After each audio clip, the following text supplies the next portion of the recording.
And there's three things that should happen in light of our awareness of the resurrection. The first he gives us is that we should grieve with hope.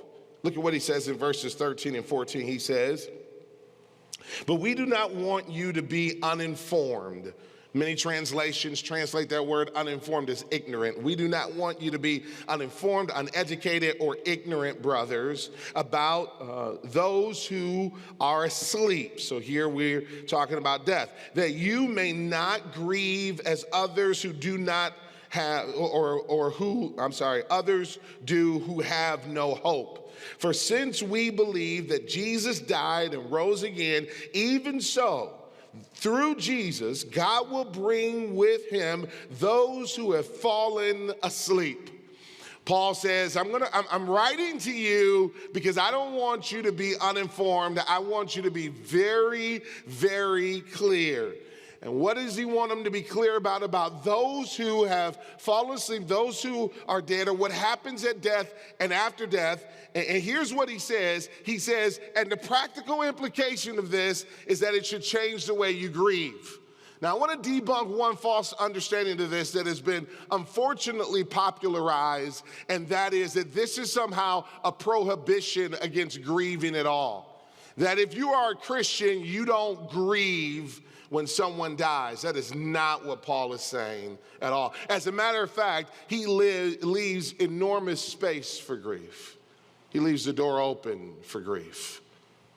One of the most important and shortest verses in the Bible is Jesus standing at the tomb of his friend Lazarus.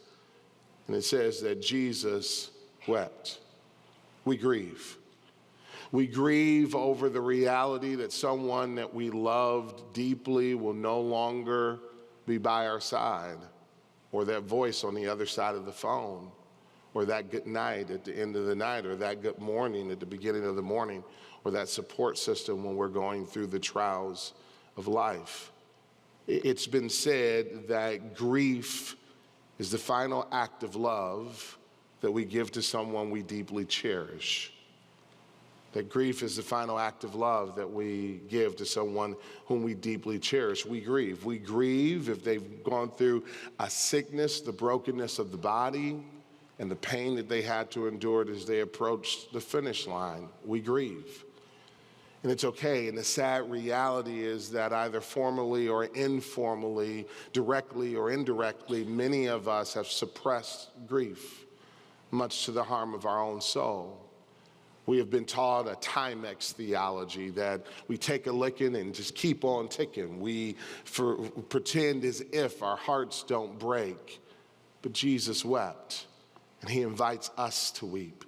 And there is something profound in that whole thing, that he does not just join us on the mountaintops of our lives. He is not simply asking for an invitation into our successful moments. He is not simply asking to be invited to our graduations or our promotion parties or our successful moments. But David puts it this way: yea, though I walk through the valley of the shadow of death, I will fear no evil, because even there you are with me.